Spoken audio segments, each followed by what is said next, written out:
Portuguese exploration and Spanish conquest. The story of the Atlantic world is the story of global migration, a migration driven in large part by the actions and aspirations of the ruling heads of Europe. Columbus is hardly visible in this illustration of his ships making landfall on the Caribbean island of Hispaniola. Instead, Ferdinand II of Spain, in the foreground, sits on his throne and points toward Columbus's landing. As the ships arrive, the Arawak people tower over the Spanish, suggesting the native population density of the islands. This historic moment in 1492 sparked new rivalries among European powers as they scrambled to create New World colonies, fueled by the quest for wealth and power as well as by religious passions. Almost continuous war resulted. Spain achieved early preeminence, creating a far-flung empire and growing rich with treasures from the Americas. Native Americans who confronted the newcomers from Europe suffered unprecedented losses of life, however, as previously unknown diseases sliced through their populations. They also were victims of the arrogance of the Europeans, who viewed themselves as uncontested masters of the New World, sent by God to bring Christianity to the Indians. Portuguese colonization of Atlantic islands in the 1400s inaugurated an era of aggressive European expansion across the Atlantic. In the 1500s, Spain surpassed Portugal as the dominant European power. This age of exploration and the subsequent creation of an Atlantic world marked the earliest phase of globalization, in which previously isolated groups, Africans, Native Americans, and Europeans, first came into contact with each other, sometimes with disastrous results. Portuguese exploration. Portugal's Prince Henry the Navigator spearheaded his country's exploration of Africa and the Atlantic in the 1400s. With his support, Portuguese mariners successfully navigated an eastward route to Africa, establishing a foothold there that became a foundation of their nation's trade empire in the 15th and 16th centuries.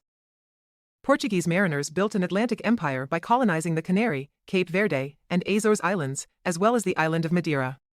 Merchants then used these Atlantic outposts as debarkation points for subsequent journeys. From these strategic points, Portugal spread its empire down the western coast of Africa to the Congo, along the western coast of India, and eventually to Brazil on the eastern coast of South America. It also established trading posts in China and Japan.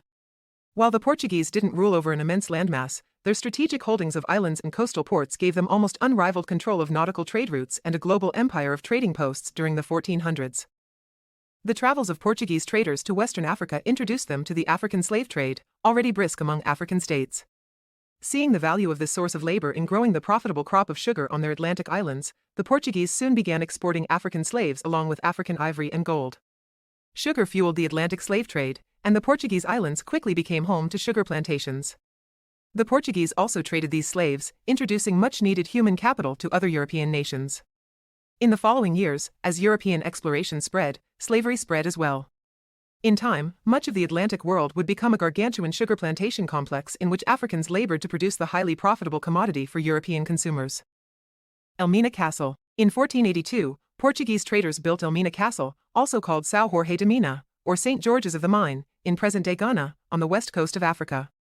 A fortified trading post, it had mounted cannons facing out to sea, not inland toward continental Africa. The Portuguese had greater fear of a naval attack from other Europeans than of a land attack from Africans.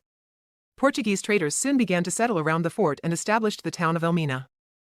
Although the Portuguese originally used the fort primarily for trading gold, by the 16th century they had shifted their focus. The dungeon of the fort now served as a holding pen for African slaves from the interior of the continent, while on the upper floors Portuguese traders ate, slept, and prayed in a chapel. Slaves lived in the dungeon for weeks or months until ships arrived to transport them to Europe or the Americas. For them, the dungeon of Elmina was their last sight of their home country. Spanish exploration and conquest. The Spanish established the first European settlements in the Americas, beginning in the Caribbean and, by 1600, extending throughout Central and South America. Thousands of Spaniards flocked to the Americas seeking wealth and status. The most famous of these Spanish adventurers are Christopher Columbus, who, though Italian himself, explored on behalf of the Spanish monarchs, Hernán Cortés, and Francisco Pizarro. The history of Spanish exploration begins with the history of Spain itself. During the 15th century, Spain hoped to gain advantage over its rival, Portugal. The marriage of Ferdinand of Aragon and Isabella of Castile in 1469 unified Catholic Spain and began the process of building a nation that could compete for worldwide power. Since the 700s, much of Spain had been under Islamic rule, and King Ferdinand II and Queen Isabella I, archdefenders of the Catholic Church against Islam, were determined to defeat the Muslims in Granada, the last Islamic stronghold in Spain.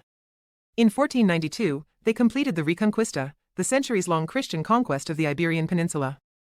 The Reconquista marked another step forward in the process of making Spain an imperial power, and Ferdinand and Isabella were now ready to look further afield. Their goals were to expand Catholicism and to gain a commercial advantage over Portugal.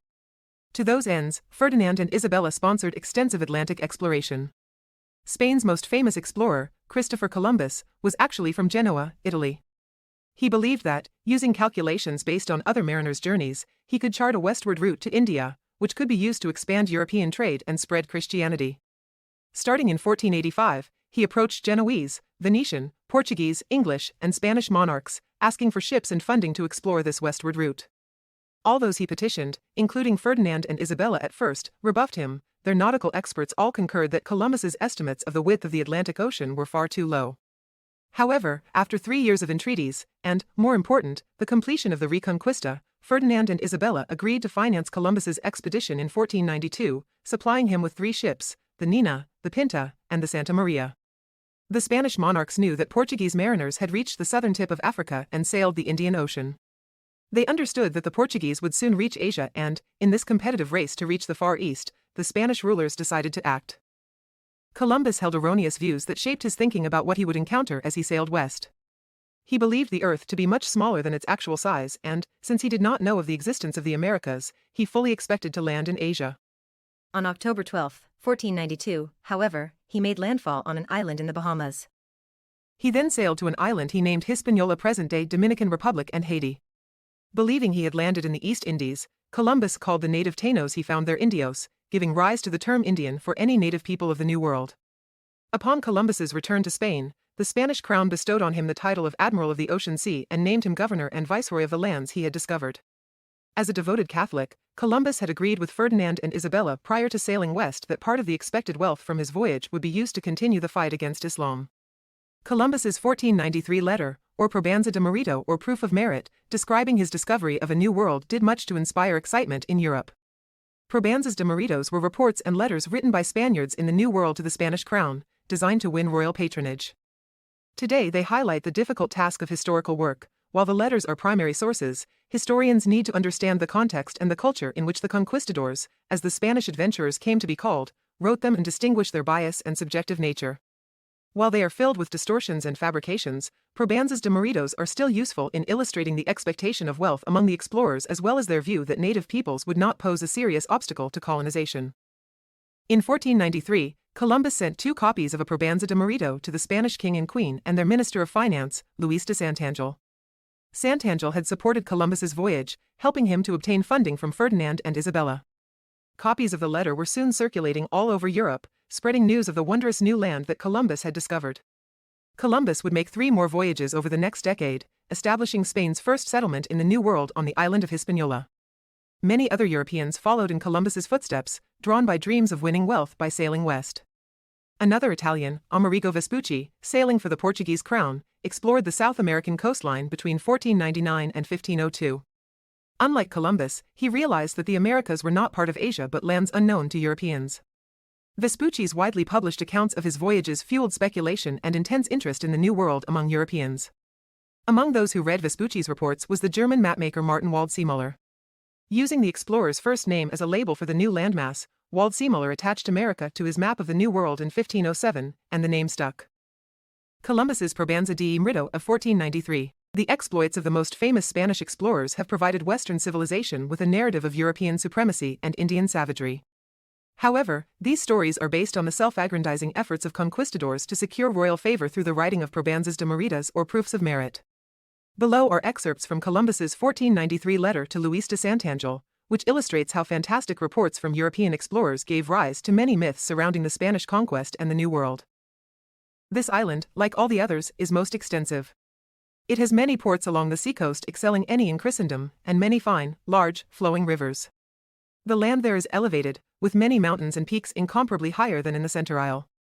They are most beautiful, of 1,000 varied forms, accessible, and full of trees of endless varieties, so high that they seem to touch the sky, and I have been told that they never lose their foliage. There is honey, and there are many kinds of birds, and a great variety of fruits. Inland there are numerous mines of metals and innumerable people. Hispaniola is a marvel. Its hills and mountains, fine plains and open country, are rich and fertile for planting and for pasturage, and for building towns and villages. The seaports there are incredibly fine, as also the magnificent rivers, most of which bear gold. The trees, fruits and grasses differ widely from those in Juana. There are many spices and vast mines of gold and other metals in this island.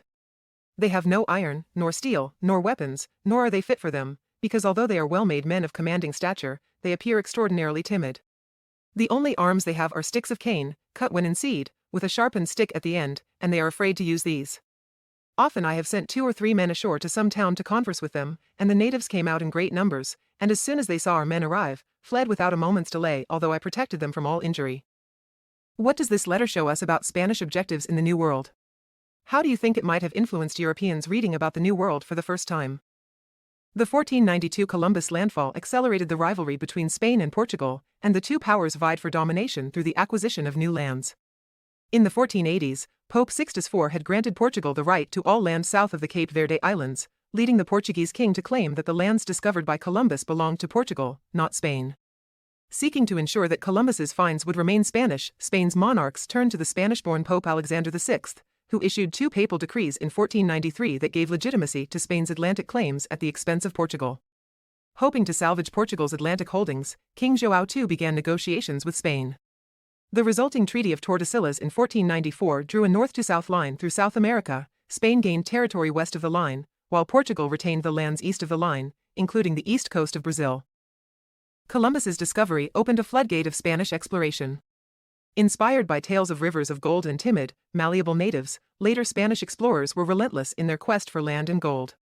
Hernán Cortés hoped to gain hereditary privilege for his family, tribute payments and labor from natives, and an annual pension for his service to the crown.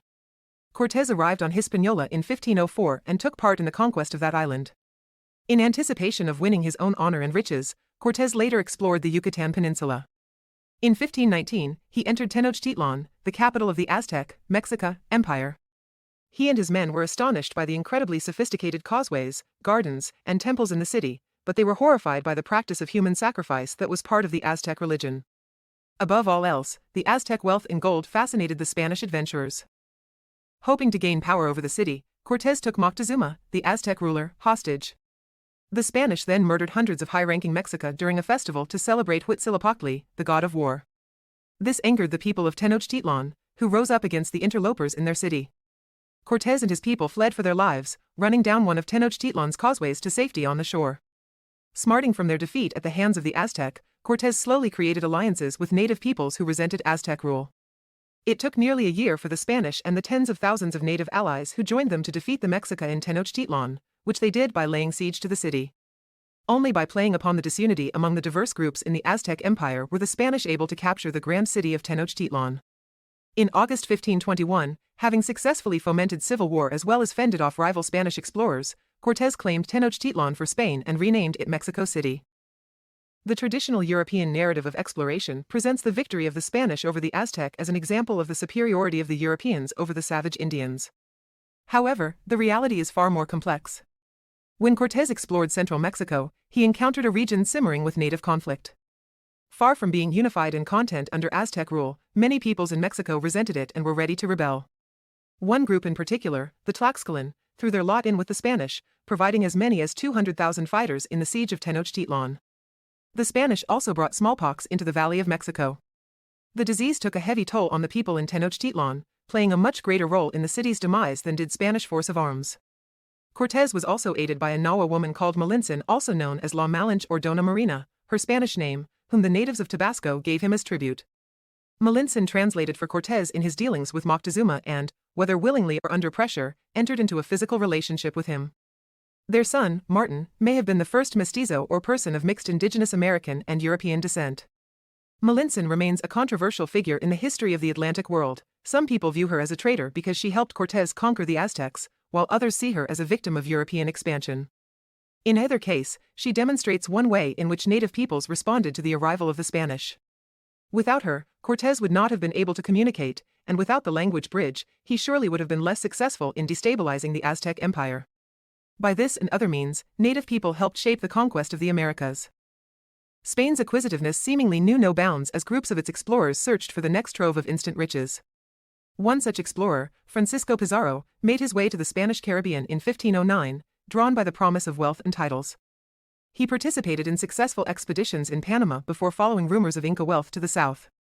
Although his first efforts against the Inca Empire in the 1520s failed, Pizarro captured the Inca Emperor Atahualpa in 1532 and executed him 1 year later. In 1533, Pizarro founded Lima, Peru. Like Cortés, Pizarro had to combat not only the natives of the new worlds he was conquering, but also competitors from his own country. A Spanish rival assassinated him in 1541.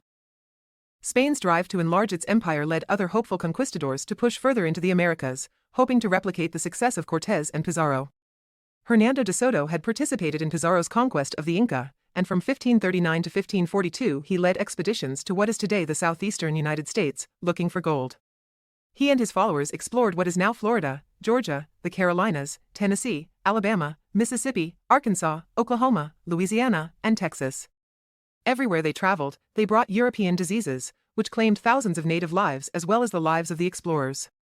In 1542, De Soto himself died during the expedition. The surviving Spaniards, numbering a little over 300, returned to Mexico City without finding the much-anticipated mountains of gold and silver. Francisco Vázquez de Coronado was born into a noble family and went to Mexico, then called New Spain, in 1535. He presided as governor over the province of Nueva Galicia, where he heard rumors of wealth to the north, a golden city called Quivira. Between 1540 and 1542, Coronado led a large expedition of Spaniards and native allies to the lands north of Mexico City, and for the next several years, they explored the area that is now the southwestern United States. During the winter of 1540-41, the explorers waged war against the Tiwa in present-day New Mexico. Rather than leading to the discovery of gold and silver, however, the expedition simply left Coronado bankrupt. The Spanish Golden Age. The exploits of European explorers had a profound impact both in the Americas and back in Europe. An exchange of ideas, fueled and financed in part by New World commodities, began to connect European nations and, in turn, to touch the parts of the world that Europeans conquered. In Spain, gold and silver from the Americas helped to fuel a golden age, the Siglo de Oro, when Spanish art and literature flourished. Riches poured in from the colonies, and new ideas poured in from other countries and new lands. The Habsburg dynasty, which ruled a collection of territories including Austria, the Netherlands, Naples, Sicily, and Spain, encouraged and financed the work of painters, sculptors, musicians, architects, and writers, resulting in a blooming of Spanish Renaissance culture. One of this period's most famous works is the novel The Ingenious Gentleman Don Quixote of La Mancha, by Miguel de Cervantes. This 2-volume book 1605 and 1618 told a colorful tale of an hidalgo or gentleman who reads so many tales of chivalry and knighthood that he becomes unable to tell reality from fiction. With his faithful sidekick Sancho Panza, Don Quixote leaves reality behind and sets out to revive chivalry by doing battle with what he perceives as the enemies of Spain. Spain attracted innovative foreign painters such as El Greco, a Greek who had studied with Italian Renaissance masters like Titian and Michelangelo before moving to Toledo. Native Spaniards created equally enduring works. Las Meninas or the Maids of Honor, painted by Diego Velázquez in 1656, is one of the best-known paintings in history. Velázquez painted himself into this imposingly large royal portrait. He's shown holding his brush and easel on the left, and boldly placed the viewer where the king and queen would stand in the scene. Today we learned that although Portugal opened the door to exploration of the Atlantic world, Spanish explorers quickly made inroads into the Americas. Spurred by Christopher Columbus's glowing reports of the riches to be found in the New World, throngs of Spanish conquistadors set off to find and conquer new lands. They accomplished this through a combination of military strength and strategic alliances with native peoples. Spanish rulers Ferdinand and Isabella promoted the acquisition of these new lands in order to strengthen and glorify their own empire. As Spain's empire expanded and riches flowed in from the Americas, the Spanish experienced a golden age of art and literature. This is the first part in a series I'm producing called Early Globalization, the Atlantic World, 1492 to 1650. The next part will be about the religious upheavals in the developing Atlantic world. If you like this type of content and would like to learn more, I've provided some further reading in the description. This is a modification of an open-source textbook by openstacks.org which is available for free at https://openstacks.org/details/books/us-history.